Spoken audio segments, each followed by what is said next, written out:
میری جماعت کے خطباء کو میں تحدیث نعمت کے طور پر کہتا ہوں، میری جماعت کا خطیب چاہے وہ طالب علم ہی کیوں نہ ہو، عالم نہ ہو، فارغ التحصیل نہ ہو، ابتدائی کتابیں پڑھ رہا ہو، میری جماعت کا کوئی بولنے والا جب مائک پہ آئے گا نا، خدا کی قسم اپنی تقریر کو قصوں، کہانیوں، موضوع روایتوں، من گھڑت حدیثوں سے مزین نہیں کرے گا، اپنی تقریر کو قرآن کی آیتوں سے مزین کرے گا۔ یہ میرا نشان ہے، یہ میرا امتیاز ہے۔ لگائیں نعرہ۔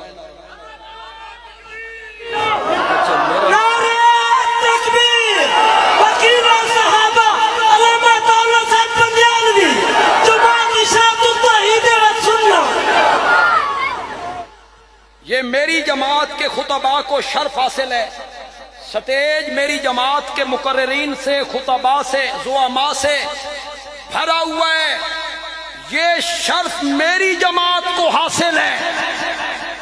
میں تحدیث نعمت کے طور پر کہتا ہوں، یہ شرف میری جماعت کے خطیبوں کو حاصل ہے کہ موضوع کوئی سا ہو،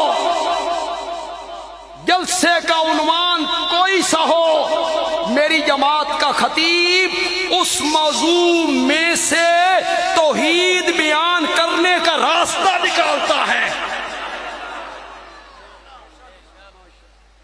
میرے تفسیر کے استاد شیخ القرآن مولانا غلام اللہ خان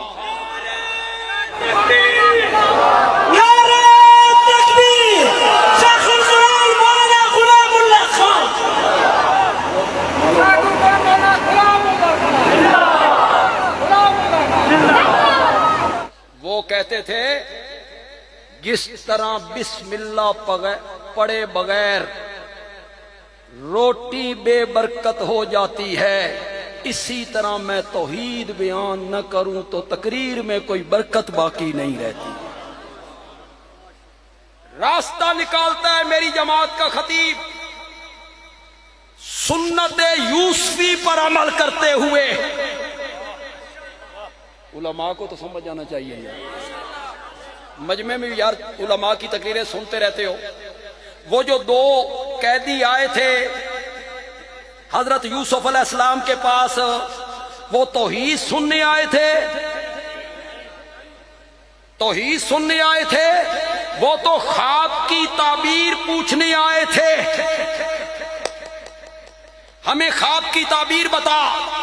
حضرت یوسف کہتے ہیں، یہ جو جیل میں کھانے آنے کا وقت ہے، جو لوگ آپ میں جیل میں گئے انہیں پتہ ہے بھئی جیل میں کھانے کا ایک وقت مقرر ہو، عین اس ٹائم کھانا پہنچتا ہے۔ مجھے ہی پتہ ہے، مجھے پتہ ہے، مجھے تو بہت کچھ پتہ ہے۔ میرا کھانا باہر سے آیا کرتا تھا، سبحان اللہ نہ کھو، پوری گل سنو۔ میرا کھانا باہر سے آیا کرتا تھا، وہ جیل کا عملہ کھایا کرتا تھا۔ جیل والا کھانا مجھے ملتا تھا، لیکن فیصل آباد کے جیل کا کھانا بہت اچھا تھا۔ اگر ان سپریڈنٹ تک میری بات پہنچ رہی ہے تو میں انہیں خراج تحسین پیش کرتا ہوں۔